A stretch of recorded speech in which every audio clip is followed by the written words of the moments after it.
Michael Cameron? Hello, Michael. Michael?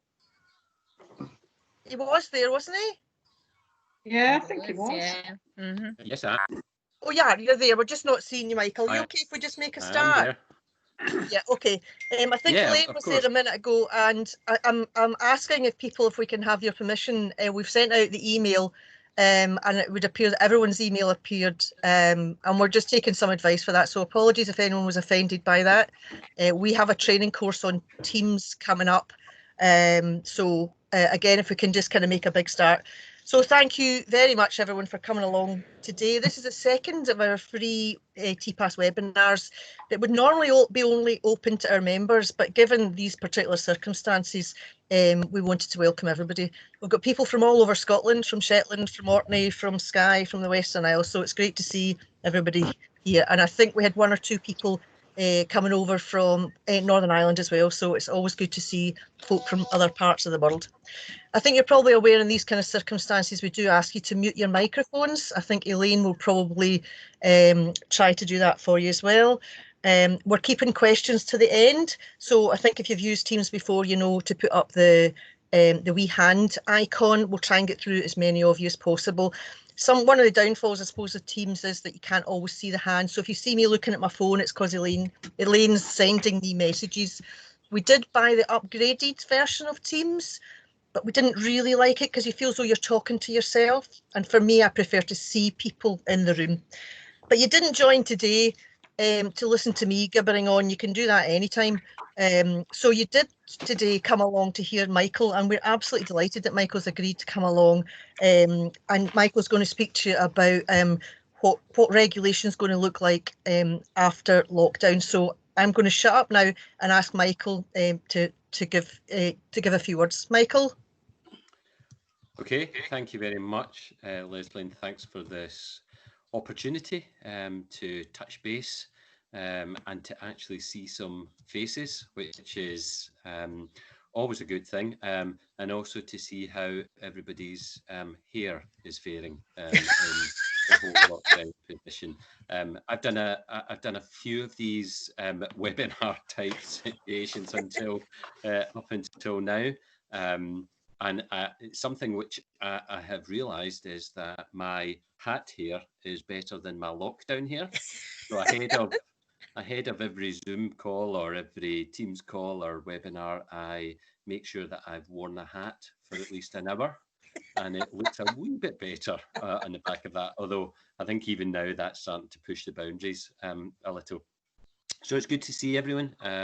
Hope everyone's keeping safe. Hope everyone's managing to find some kind of normality in amongst these very, very strange times. And I guess maybe to set the scene, what I thought I would do is just a quick run through of what we've been up to, and then a bit of a conversation starter, hopefully, for what the next period might look like. So we've been working remotely since actually before lockdown. We made the decision around about the 16th of March to close our office and start to work remotely. We're fortunate that we had the IT set up that enabled us to do that immediately. So we've been working remotely since then. And as you'll all be aware, from the 18th of March, we set out a kind of interim regulatory position where we said that we would shift our focus onto monitoring the impact of the pandemic on social landlords, and that we would do that to help identify emerging issues and risks to tenants, people who are homeless and other service users, and then provide the Scottish Government, and then subsequently we shifted the focus of that provision into the Social Housing Resilience Group with kind of regular reports and updates on what was coming through from that monitoring, so that would help its coordination of the national response to the pandemic. So we've been working closely with the Scottish Government and landlord representative bodies to coordinate our response to the current situation. So in doing that, we postponed the publications of engagement plans that had been planned for the 31st of March. And we set out that we would postpone all but the most critical of regulatory engagements to allow landlords to focus on the immediate priority of responding to the very kind of strange circumstances that we now find in, and in particular to look at responding to the restrictions that were placed on social landlords and all other businesses and organisations. We've extended and then further extended the timescales for the submission of annual regulatory returns. We're now into the second iteration of our monthly information returns from all landlords. We published a monthly dashboard last month, and we're looking to publish the second one of those probably by the end of tomorrow. We've also been engaging closely with the Scottish Government around what it may need to do. And in particular, we had quite a bit of involvement in the provisions that were incorporated into the emergency legislation around the timescales for the submission of annual accounts by registered social landlords. We've also set out a range of advice for RSL governing bodies, and also advice around guarding against fraud during the pandemic, and on guarding against cyber attack during the pandemic. And across the whole of the period of lockdown, we've been engaging with key stakeholders in a range of different forums. We've actively supported the establishment and the ongoing activity of the Social Housing Resilience Group. We have done that monitoring and reporting, and I'll maybe say a bit more about that shortly. And we have maintained our regulatory engagement with a relatively small number of landlords, but some landlords that were at the most critical stage of improvement activity or change activity. So that's kind of where we have been and are at the moment. But what I'd be keen to have a conversation on today is what we see as the big challenges for landlords as we start to emerge out of lockdown, and as we attempt to restart all of the activity that landlords would previously have been engaged in. We are very keen to make sure that we capture that directly from the horse's mouth, as it were. So from landlords and from tenants and from other stakeholder groups, so that we can then reflect that reality and how we set ourselves to regulate over the coming 6 to 12 months. So understanding the risks and challenges that you face, that you anticipate, I think will be important for us to, as I say then, look at our regulatory framework and say what holds good, what might we need to adjust or flex, as we have been doing up until now.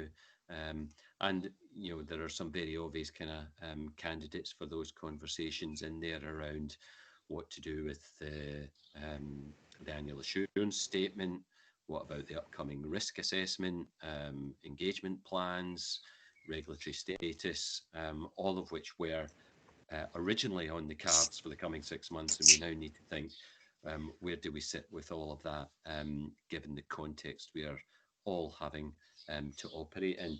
So that's very much the conversation I would be keen to have today, if possible, but equally very happy to pick up on other themes or issues or questions. Okay, thanks, Michael, for that. That's short and sweet, but very informative, and I'm sure there's a lot of people out there who are keen to contribute to Michael's request for where do you think we should be at now, where do we think we should be in the future. So the way to do it, as I've already said, is can you put your hand up, please? Don't all rush. Any hands up? Elaine, can you see hands up there? There's no hands up. Okay, nobody wants to speak to Michael?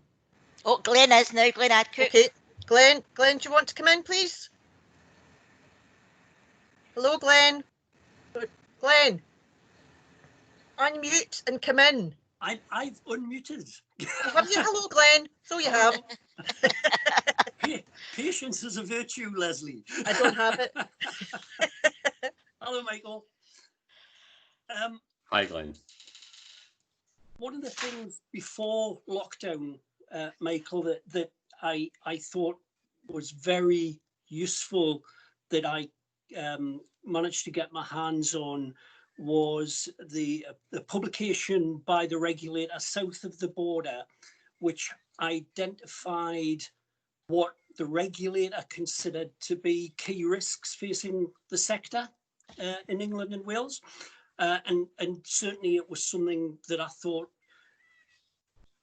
back then wouldn't necessarily be the same sort of approach that the SHR would take. But I was wondering, in light of your experience in having had discussions with the sector and having seen perhaps the initial sets of returns, whether it is now maybe something that the SHR would consider doing, is identifying what it might see as key risks for the sector to focus on.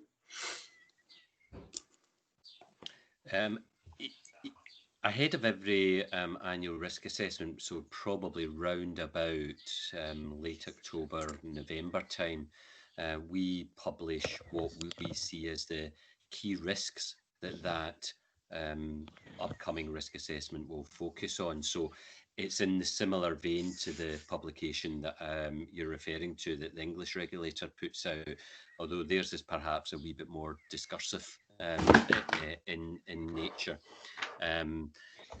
But this is exactly what we're looking to do over the coming weeks, is have a conversation with landlords to say, okay, we understand those kind of traditional risks that the sector has faced and has to manage and mitigate. But what might have changed as a consequence of this pandemic?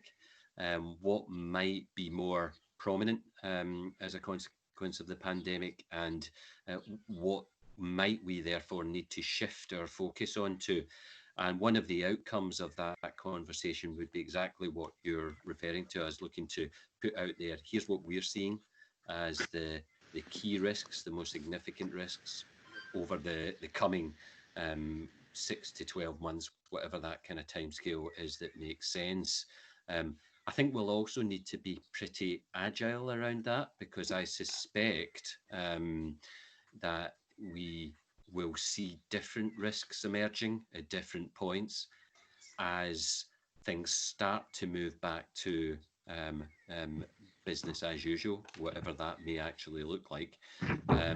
So while I think we will look to set out in as much clarity as we can what we see as those risks to focus on, we will need to be alert to the fact that I think they could change fairly quickly as we move through the Scottish Government's route map to reopening.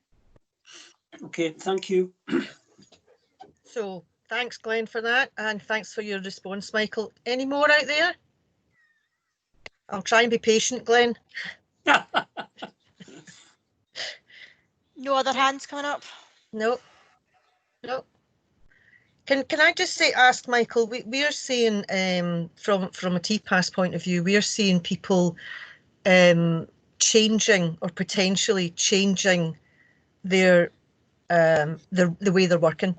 And for some people, they're seeing that as a very positive thing. That's, if there is anything positive come out of COVID, seeing it as a very positive thing, because they're looking to work differently, they're looking to speak to tenants differently, and I suppose our concern, a little bit of concern, is that there's lots of tenants who can't join this kind of discussion today because they don't have the tech to be able to do it.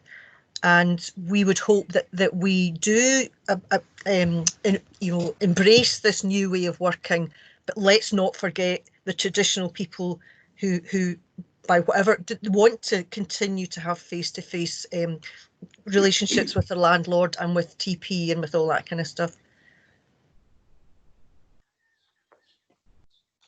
Yeah, and I think the way landlords deliver services and the way that they engage with tenants and people who are homeless and others has probably had to change at a pace that we've never seen before over the last 3 months or so. And I guess it is about how we keep hold of all the good things that have come out of that and make sure that we can embed them in what we do going forward. But equally, we need to understand whether there are limitations to that and whether people do prefer other methods. I do wonder whether we will actually see that some of these new approaches may actually offer greater levels of participation and engagement. I'm thinking from an equalities perspective, it may very well be that there are a large number of people out there who would find this a better, easier way to engage. So there are opportunities in there, and I think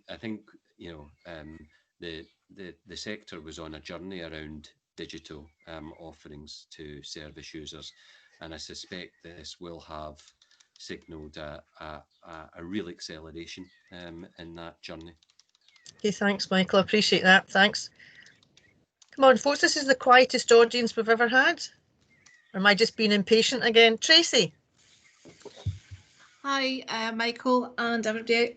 Just to say, follow on from what you were saying there, Michael, in terms of the technology side, we had the opportunity to submit the ARC from our officers to the tenants this week. And what we did was we did it via email. And basically, the tenants have given us real quality responses back. What they've said before was that they got a presentation by senior managers at a morning session, and it was all very much too much information for them at once. Whereas the information went out on an email along with the insurance statement, and they took time, and each of the officers took time to go through it with the tenants. So from that perspective, this year's responses from the tenants has been absolutely incredible. I feel as if they've really understood, if there were differences in, say, rent arrears or voids, they've really take that into consideration, and they've understood a lot more. So I think going forward, that has definitely been a big bonus for us in North Ayrshire. So I just wanted to chip that in. So yeah, I agree with what you're saying in terms of technology going forward. Thanks, Tracy. Yeah, that's interesting to hear, and is an illustration of where actually perhaps sometimes this is better. This allows for more meaningful engagement.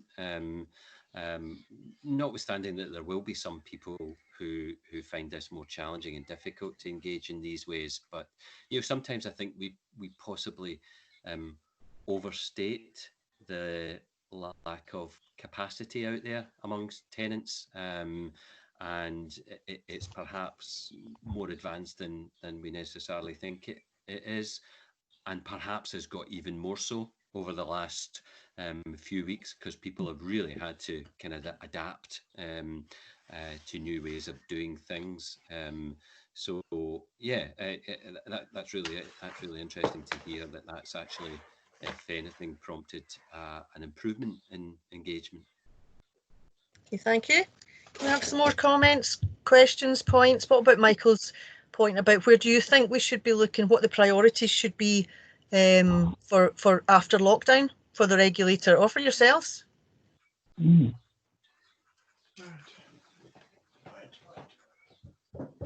Any comments? Well, I've got my hand up. I'll just stick my nose Who's got your hand up? Who's got your hand? Yeah. Who's got a hand up? Sorry. Lindsay. Lindsay. Hi, Lindsay. Sorry, I can't see your hand. So, No, it's not, I can't Lindsay stop Anderson. Oh, Lindsay. Hi, Lindsay Anderson. Can't see you. Just go ahead. Fire away, Lindsay. Look, you need to see the hand. That you need to put the hand up on the computer, not just show your hand on the screen because we can't see everybody. Just carry on with your question and your comment, Lindsay. Hello. Are you there? Yes, I'm here. Okay, on you go, I Lindsay. seem to be having some. Right. One of the things that cropped up with tenants in link housing was that for people who were shielding, the issue of getting the gas servicing done proved a problem, as people who were shielding were reluctant to allow anyone into their home. However, Link eventually decided, although they delayed initially on some gas servicing, obviously because it's essential to be done, they got it done. And it took some more communication with tenants to get their cooperation. What it highlighted was that the lockdown actually provides a great opportunity for housing organisations to communicate with their tenants. And at the moment, there doesn't seem to be a way for the tenant voice to be heard in discussions. So I'm just wondering how the regulator is going to pick up on tenant viewpoints. Thanks for that, Lindsay. That's really, really excellent question. And if no one else has a follow-up, I certainly have. Michael and then Teresa, could you want to respond, Michael? Yeah, and you've touched on the gas servicing issue with one of the really kind of hot topics early on in lockdown at forums such as the Housing Resilience Group, where we were attempting to get as much clarity and advice out to landlords as possible. One of the challenges was that the legislation around gas safety is a reserved matter, so it wasn't something which the Scottish Government and ourselves could act on to change the requirements around landlords. However, I think where we've got to is, and the example you give there around Link,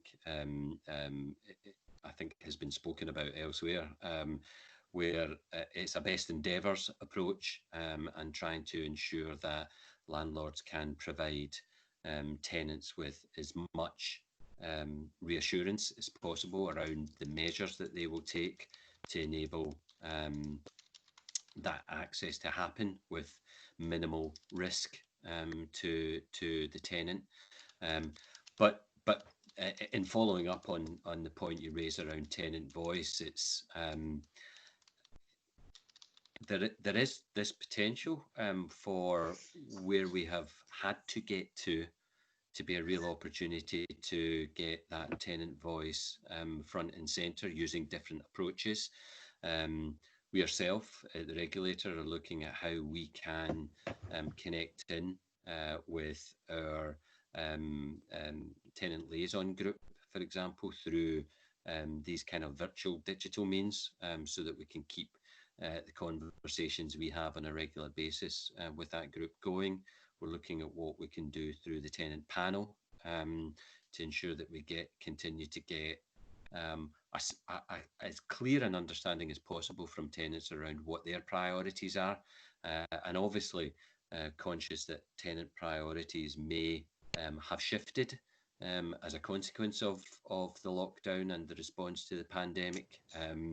So it may very well be that we have to shift our understanding of how we respond to those priorities, and that's one of the things that we will look to do over the coming weeks in terms of that conversation, is have ways for tenants to speak directly to us as the regulator around what we should be focusing on, what the big challenges are for them, and how they feel that their landlord should be responding to those challenges.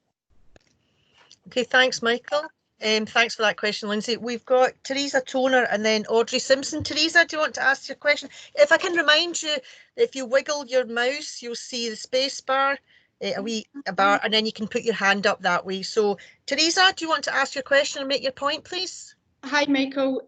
What it was is I'm just going back to what you were saying at the start, that obviously you suspended regulatory involvement apart from the serious interventions. Now, obviously, the issues that are still happening in associations where you've suspended, maybe looking at things or put things on hold, they're still bubbling away. When do you think you'll actually get back to, while it no be business as normal face to face, but when are you actually going to start getting on with the actual job? Because you're aware that obviously we're into June.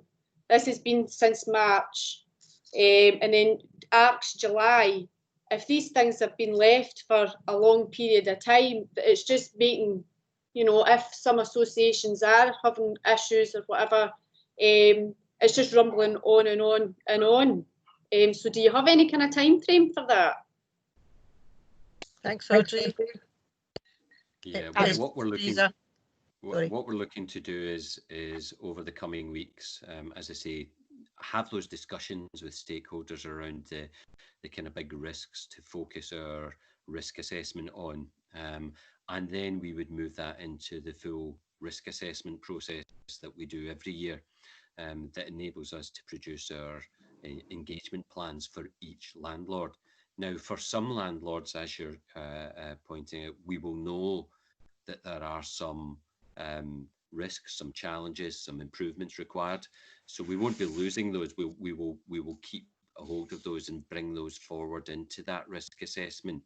At some level, it kind of depends on what happens in the wider world as well. You know, our ability to engage with landlords around some of these kind of key agendas is restricted by some of the restrictions that landlords are having to operate under. So, for example, we can't go and have meetings with governing bodies of RSLs unless we can do that virtually.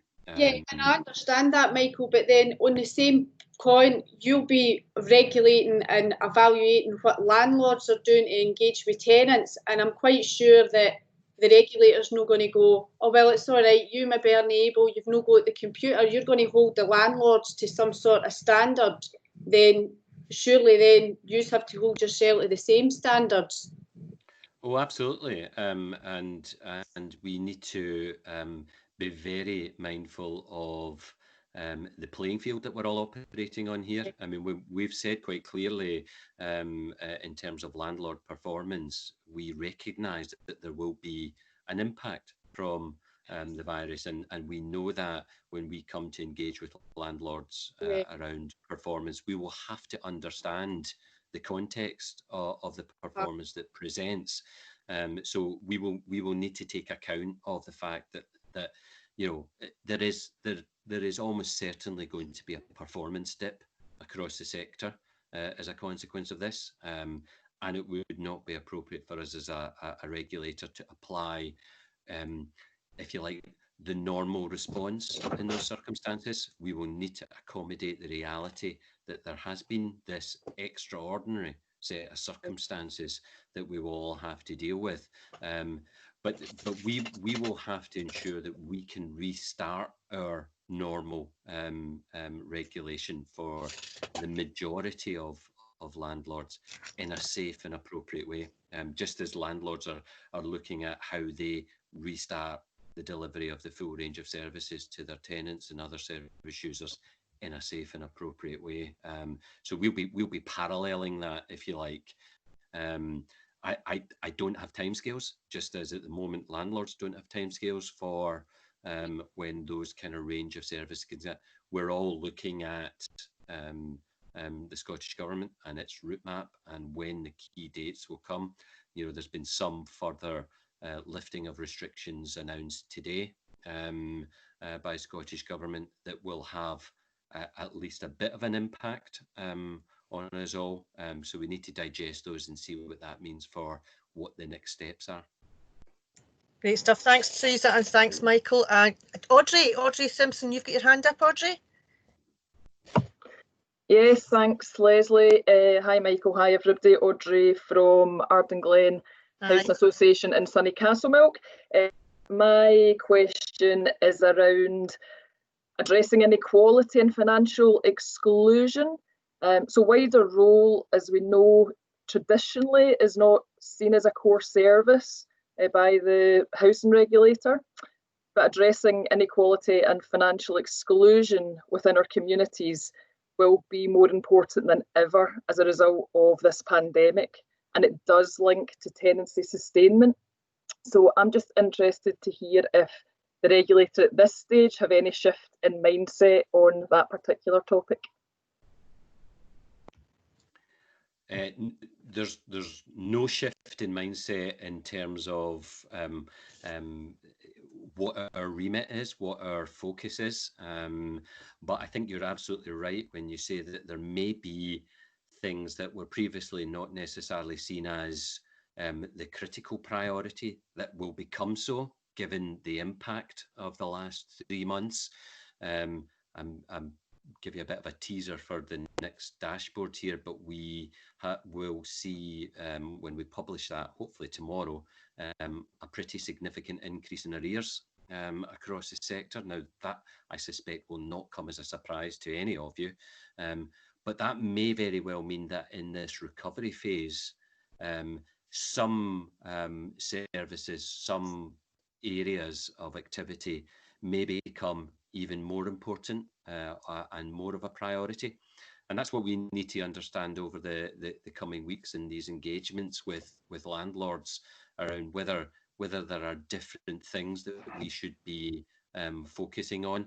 Now, it may very well be that where it doesn't sit directly in our remit, the particular activity, we at least understand that, so that what we don't do is get in the way of that happening and happening as a priority. So you raise kind of issues that are bouncing around both within the regulator and between us and people on the Social Housing Resilience Group.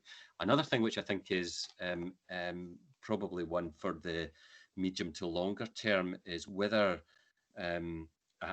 a sector and national level we start to identify things which are much more core to what we should be doing ahead of perhaps some other activities, and whether things such as, for example, the Social Housing Charter needs to be amended, updated, changed to reflect whatever this new reality is that we're going to be faced with as we emerge out of that. So I think there's some really big questions and discussions to be had around all of that kind of stuff.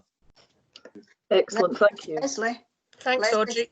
I don't know if anybody can hear me. It's Leslie, Michael, it's Shona Gorman here. Okay, Shona, Martin's got his hand up. I'll take you, Shona, and then Martin, sorry, you're next. Okay, on you go, Shona. Right. Sorry, I'm using my iPad for the first time for this meeting, this type of meeting, and I've no idea how to virtually put my hand up. Sorry. It's nice to see you, Shona. Okay, great to be here. A couple of points. First of all, we heard I'm with Link Housing, and I'm also on the Central Regional Committee and on the SHR Liaison Group, as it happens. As far as housing associations and local authorities go, I know of quite a few scrutiny panels, etc., who are not actually doing anything at the moment. You know, for whatever reason, they're just not active.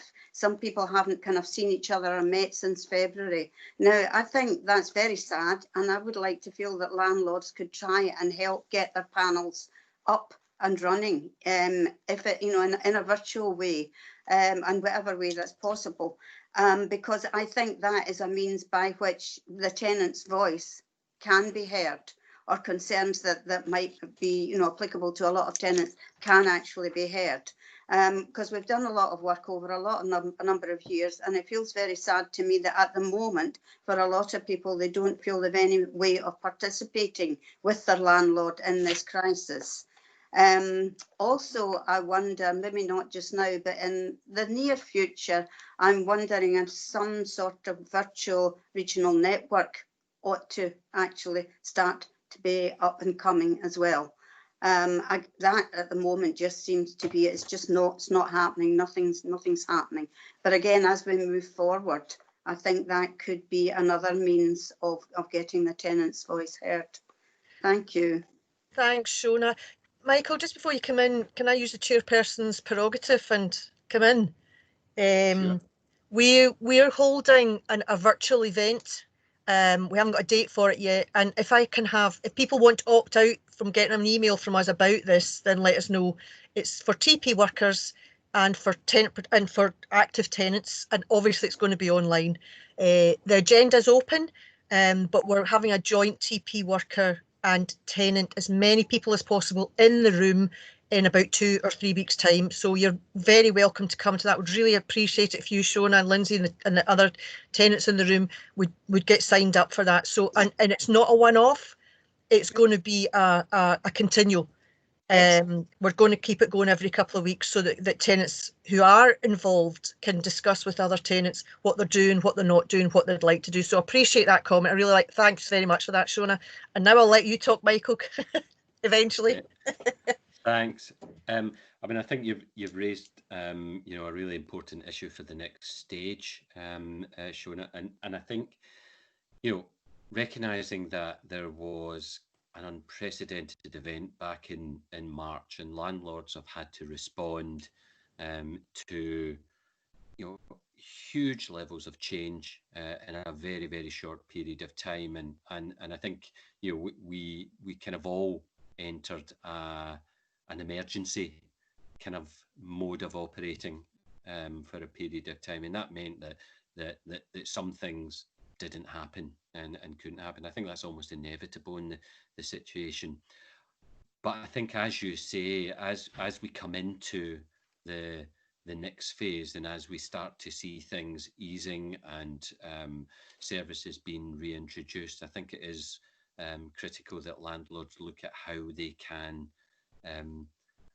allow for proper and effective engagement with tenants, and whether it's about establishing virtual scrutiny panels, and clearly going back to some of the earlier conversations, some landlords have been able to do that, and I think there's a lot of lesson learning that's likely to be possible over the coming weeks from each other.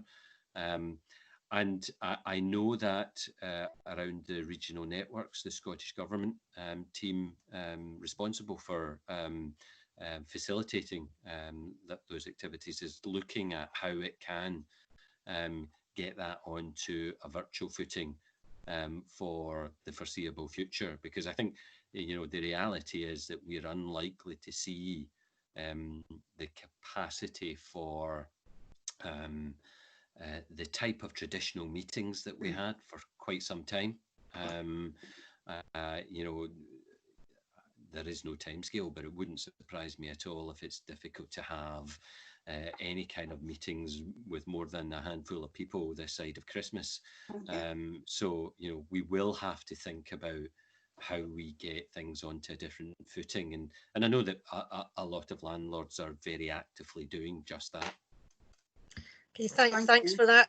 I think we've got 4 questions, but I know that someone wants to respond and comment on Shona's comment as well. Colin? Hi there. Just answer on Shona regarding regional networks. Region 1 have had a couple of virtual meetings. Unfortunately, because of the Scottish Government not being able to use Zoom or WebEx from their own accounts, we have been using a Zoom Pro account, and Susan McLennan and Isla have joined us on meetings using their own devices. So we have not had any major meetings with a large agenda, but we have started discussions. And I also had a conversation with Susan McLennan this afternoon regarding the Regional Networks website. And I've now got access to the test version of that. and we're working on that, try and get that up and running as soon as we can, so that at least tenants will see what is going to be happening with regional networks. That's great. That's really useful. Thanks for that, Colin. Thank you. So we've got Martin. Martin, are you still there? You still get your hand up, Martin? Yeah, I'm here. Hi. Hello. It's like the Eurovision Song Contest, which sadly was cancelled. It was. Well, I speak in French so we can be in Eurovision. Show off. Okay, I had this question really well rehearsed in my mind. Now it's going to sound a bit garbled, but stick with me. Just following on from the very good point that my colleague Audrey had made earlier on from Castlemilk. I'm Martin from Wellhouse and Easterhouse. This kind of wider role stuff, everybody's been doing a lot of it. It's been working really well. It's proven to be very important. It's opened up a lot of knowledge to us that we thought we had but didn't, around the levels of kind of exclusion that exists and the activities we need to take to support that. And of course, we're happy to do it. And what that might mean potentially is some sort of transfer of duties onto us at some point in time in the future, which of course has to be properly funded, which brings us round to our core income of rent, and the point that you raised, Michael, about you'll see from the returns, arrears are really increasing quite alarmingly. So we have to think about where that's going to feature on risk mapping, particularly with yourself as the regulator, because we are looking at, all of us, I think, increased arrears in the coming probably year. Even if we wanted to take court action, which we'd rather avoid, that's going to be delayed. And I know that MSP Andy Whiteman's private members bill wasn't supported, but we're hearing some kind of rumours that there might be support coming back for rent restrictions or rent freezes or further delays in the court system. So it's quite a convoluted question, but it's about that core risk of our income, particularly when we want to continue doing our core work, but also the great stuff that Audrey was talking about earlier on, and where that might feature.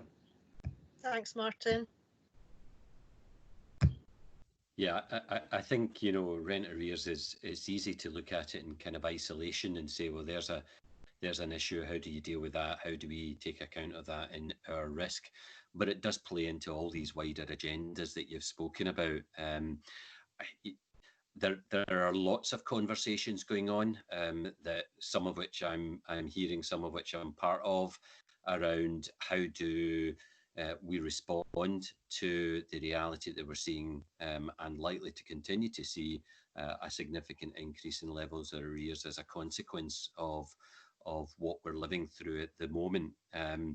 I guess if it's a level of reassurance you're looking for, the reassurance I can give you is that we will be very mindful of the current situation when we're looking at landlord performance around rent arrears. That there is, I hesitate to say there's an inevitability that arrears will go up, and we'll need to take account of that. But it's going to be a quite extraordinary situation, I think, where a landlord is able to prevent a build-up of arrears over the coming weeks and months. As I say, it seems almost inevitable given where we are. And I guess our focus in this area may shift from being less about actual arrears and the management of that into what that might mean for the financial viability of organisations and what risks start to emerge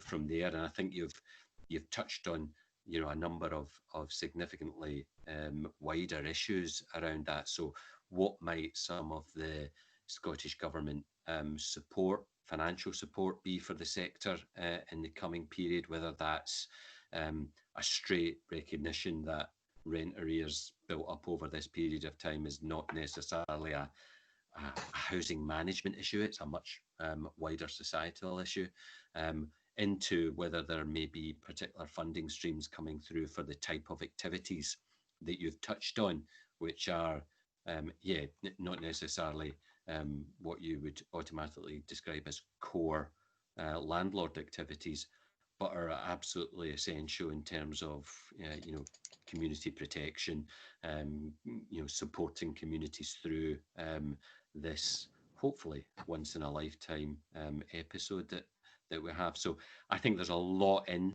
what you're saying there. We'll be very, very mindful of that reality when we're looking at any kind of risk assessment, performance assessment in the area of rents and rent arrears. Yeah. Great, thank you. Thanks, Martin. An amazing amount of bees springing up around here. I've got two questioners at the minute. One was Eveline and then Alistair. Eveline. Hi, Martin. Sorry. Hi, Michael. It's Evelyn from... Just because the name Martin popped up there. It's Evelyn from Home Group in Scotland. I'd just like to pick up on the point that Shona was making about keeping in contact with customers and keeping their voices heard. I share the concerns about the scrutiny aspect, but we've been doing quite a lot of work over the lockdown period, and that has a lot of the face-to-face contact has become things like virtual meetings for consultations, meeting with our viewpoint groups. We've had digital competitions and quizzes. We are doing a procurement virtual group.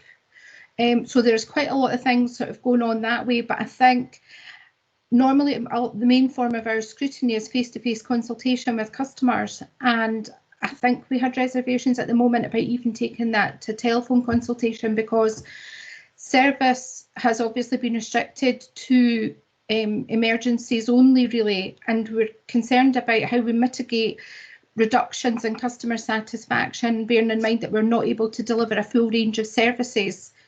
So just wondered what your thoughts were on that, Michael, because obviously it would reflect, we've currently about to embark on a customer satisfaction survey, which we do every 3 years, and I would say I'm a little bit reserved about how that might impact on customers' views.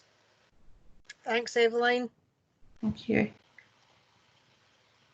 Yeah, I mean, again, not dissimilar to the position on rent arrears. I anticipate the potential for dips in tenant satisfaction, particularly if you're looking to do a satisfaction survey right now. It could bring back really fascinating results and hugely helpful results in terms of thinking through what needs to happen from here on in. But I'm also conscious it could present what would appear at face value to be a significant deterioration in tenant satisfaction. I suppose there's also the potential it could go the other way, but that might be being overly optimistic in my viewpoint. But we will take cognizance of the situation we're in when we look at this. Now, I wouldn't go as far as to say, we're almost setting this year aside in some fashion, because I think there's an awful lot that we still need to be mindful of in terms of landlord performance at the moment. But probably the focus going forward over the next 6 to 12 months could be much more about how are landlords delivering the recovery activity than necessarily the traditional measures that we would have looked at in terms of the ARC return and the satisfaction levels and all those kind of well understood traditional performance indicators that we all know and love. So I think a different focus is likely to be needed over the coming period. Thank you. That's great. Thanks for that. Alistair, I wasn't ignoring you, Alistair. Alistair Mackenzie. Yeah. Alistair Mackenzie from the Western Isles. I'm also a member of the Region 1 network. It was just a point to respond to Shona's point. Out in the Outdoor Hebrides, we're doing our housing officers are phoning round tenants. We've got round about 2,200 houses, and to date they've phoned about over 1,500 tenants, and those are in need delivering food parcels, etc. to them. We've also set up the tenants group have set up a messenger page that the housing officers can link into, tenants can link into, and questions can be asked. And also the tenants forum, which I'm the chair, we meet still every month via Teams. In fact, we had our last meeting this morning. So we're still trying to bring up from different areas that if tenants have needs and can phone someone on the forum, we can then pass that information on to the housing officers so that the landlord can assist them. Okay, that's great. Thanks, Alistair. Thank you. Michael, did you want to comment on that?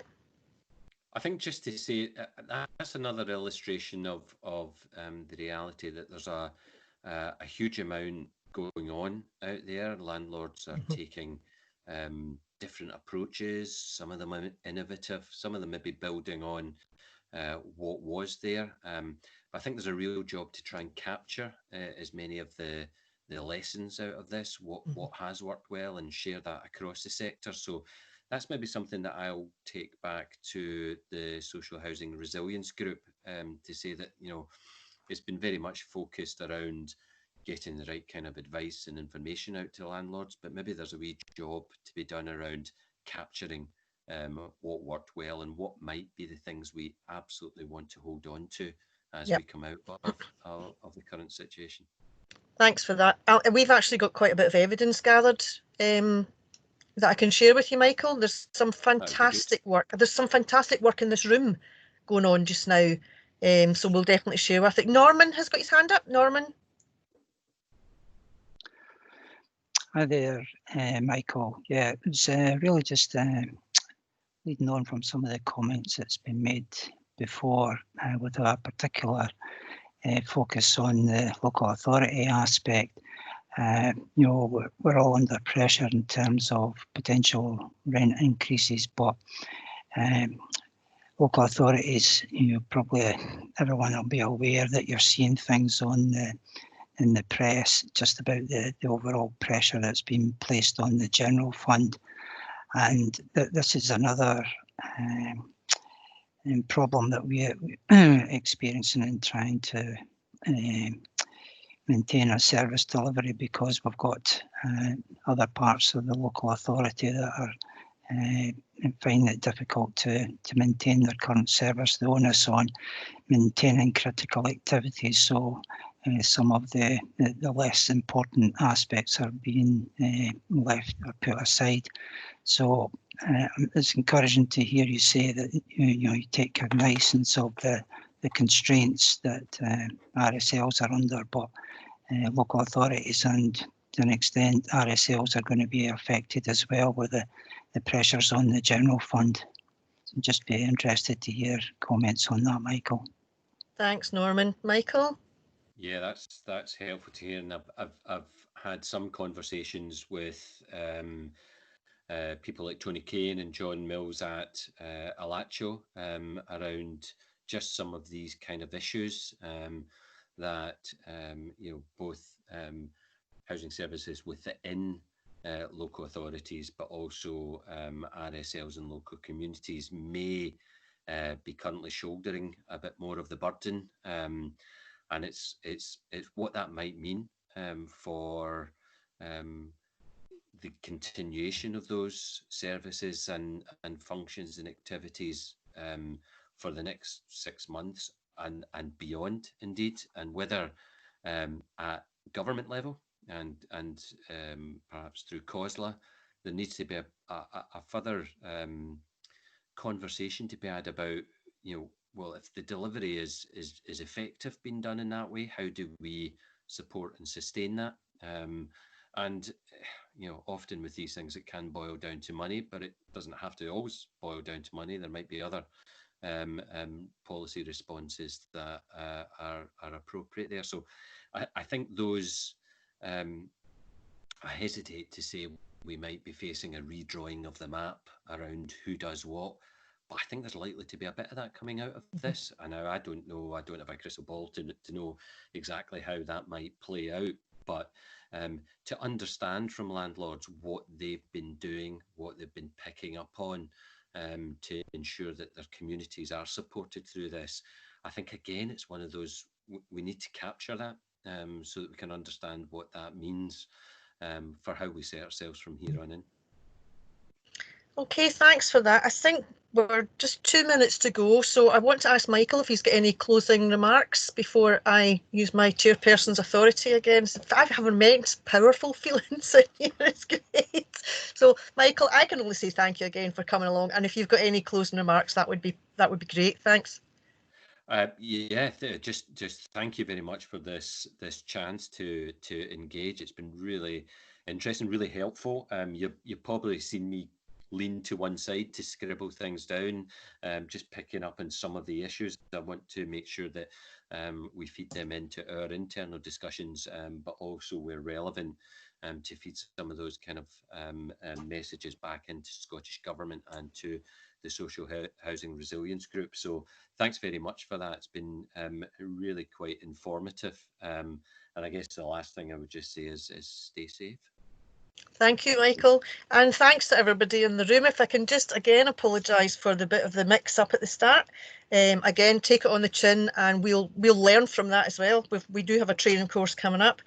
I did mention that there's a tenant officer event coming up. We'd welcome tenants on their own, officers on their own, or groups.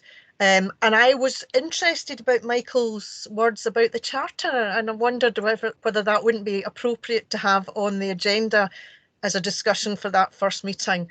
If you don't want to get an email from us to be invited, then please opt out. It's so good to see so many people in the room. I think there's certainly more than 50. It must be close to 60 now people in the room.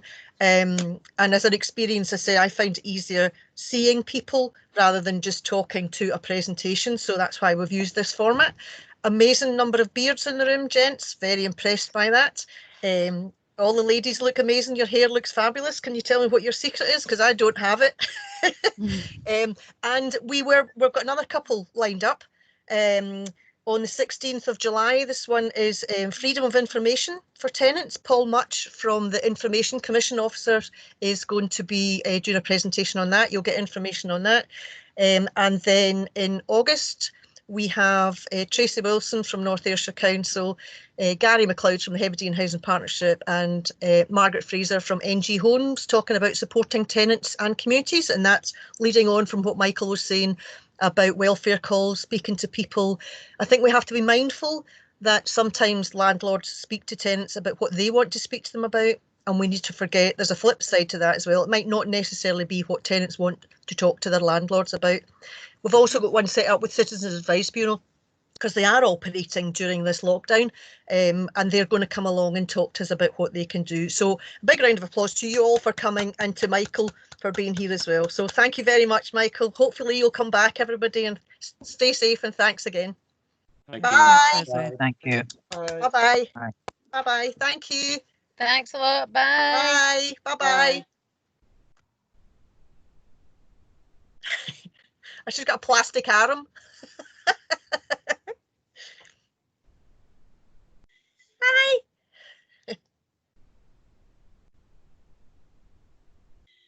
Bye. Bye. Bye. Hi, Francis.